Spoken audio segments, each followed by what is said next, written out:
Ipinanganak ng 35-year-old TV host actress na si Pauline Luna sa second child nila ng mister niyang actor-host at komedyanteng si Bossing Vic Soto nitong January 23, 2024.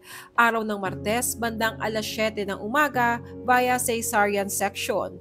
Tulad rin ng una niyang panganganak. Ayon kay Pauline ay baby girl muli ang pangalawang anak nila ni Vic na tinawag niyang Baby Mochi. Makalipas manganak, kinabukasan ng umaga ay masayang binati ni Pauline ang mga nakasubaybay sa kanya ng good morning at ipinasilip ang beautiful lips ni Baby Mochi. Very excited naman na bumisita agad ang panganay nila ni Vic Soto na si Tali para makita ang kanyang baby sister at nagpadala pa ito ng bulaklak para kay Mami Pauline. Samantala hindi maiwasan ni Pauline ang maging emosyonal isang araw bago siya magsilang. Matatanda ang inihayag ni Pauline noon na mayroon siyang kondisyon na kung tawagin ay polycystic ovary syndrome o PCOS na nagpapahirap sa mga pasyente na magkaanak. Kaya maaaring ito na umano ang huling pagkakataon na siya ay magbubuntis. Noong gabi ng January 22 bago siya i-CS ay nag-post si Pauline sa kanyang social media account na excited na siyang mayakap ang iluluwal niyang baby na tinawag niya ngang si Baby Mochi.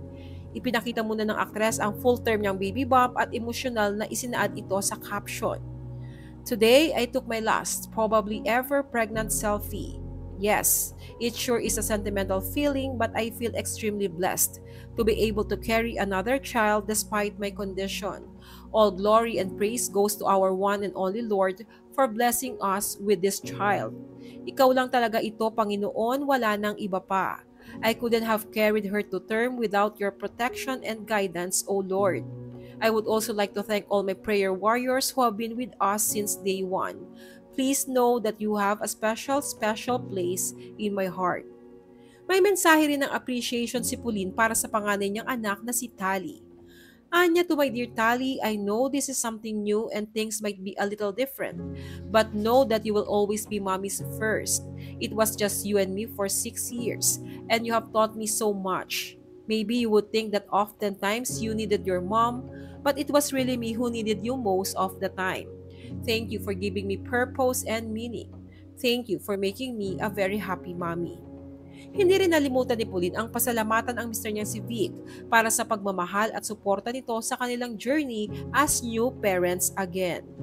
Mensahe niya kay Vic, "To my ever supportive and loving husband, I am so grateful for you. I look at you now as I type these words and my heart is just filled with love and gratitude. Mahal na mahal kita habang buhay." And to my Mochi girl, Mommy cannot wait to hug and kiss you tomorrow. You are yet another answered prayer in our lives. I'm so excited to make memories with you and your ate and dad. I love you. Matatandaan noong 2011 nang maging magkarelasyon sina Pauline at Vic na siya namang inulan ito ng negatibong reaksyon mula sa netizens dahil sa kanilang 34 years age gap. Ngunit sa kabila ng lahat ay ipinaglaban nila ang kanilang pagmamahalan at sila ay ikinasal noong January 30, 2016 sa Alabang. Ang panganay nilang anak na si Tali ay isinilang noong November 6, 2017. Well, congratulations, Vic and Pauline!